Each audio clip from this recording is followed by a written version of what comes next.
Hey, what's up, you guys? So I wanted to give you a quick update on what's going on with me.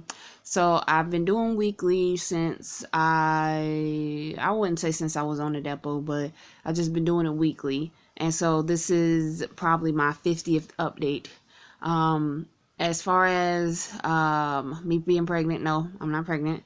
I got my depot shot on the 27th of January, and um, hold on, I'm having deja vu. um, I got my depot shot on the 27th of January. And so since then, I haven't gotten any more. It's only been one shot on well, I don't know the exact date, but last month at the end, no, not even at the end, I would say a couple weeks towards the end of last month, I got what I thought was a normal period, which was 7 days. I would say 8 days, because the eighth day you got to get everything out pretty much. So I had that period, and so I was assuming that it was a normal period, but you never know, it might not have been. So I'm not really dependent only on that period. I would need another normal period to come in order for me to really know if it is a normal period. But on my app, it said that this earlier towards the end of last month, I would say the week before the end of the month.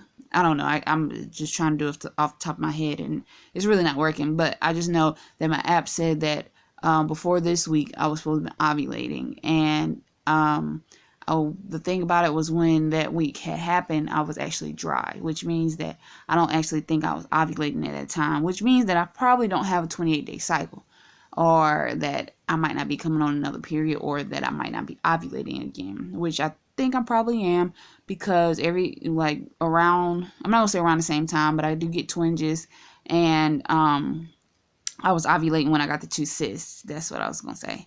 So it said that I was supposed to ovulate at a certain time. I was dry, but this week, for I would say around about 3 days, I had heightened cervical mucus. It was like the first day, you know how you see the gloss on the tissue. The second day, I don't even know if it was egg white cervical mucus, but I knew it was something. I don't know how to explain it. You don't actually have to touch it and stretch it between your fingers, but it like clumps differently. Like when you wipe, it might start on one part of the tissue and then drag across to the other part, and so it's kind of like, okay, it stretches itself. And then the next day, I had like a watery cervical mucus. So I'm thinking that I ovulated actually a week after I was supposed to ovulate on the app. But I really don't know, because I only have one ovulation test left. I had the digital ovulation test, which I should have just gotten the other ovulation test, but like I said, I decided not to take ovulation tests anymore, because I'm not trying to drive myself crazy with doing it. I'm not saying that you're crazy for doing it. I'm saying that I'm not trying to drive myself crazy with doing it, with constantly taking ovulation tests. I'm not taking my temperature. The only thing I am doing is the app, and that's only to gauge how long my period is, and how long my cycle is, and when I actually come on my period. So it just gives me an idea of how long my cycle is and things like that. Now, whenever I do get a next period, then I'll put it in there and things like that. But I'm hoping, I think it said I'd have 7 more days until I come on another period. So I'm hoping that I do. And if I do come on in 7, 8, maybe even 10 days, then that means that I'm actually regular. Well, as regular as I'm going to get. Because like I said before, I got the depot, I had the implant in my arm, and I would bleed a whole lot. And then when I got off that, he said that the second period that I had, we actually got pregnant. And he's the one that remembers that. And it's funny, because I was like, yeah, babe, I wiped, and I think it was egg white cervical mucus. He was like, yeah, could you stretch it?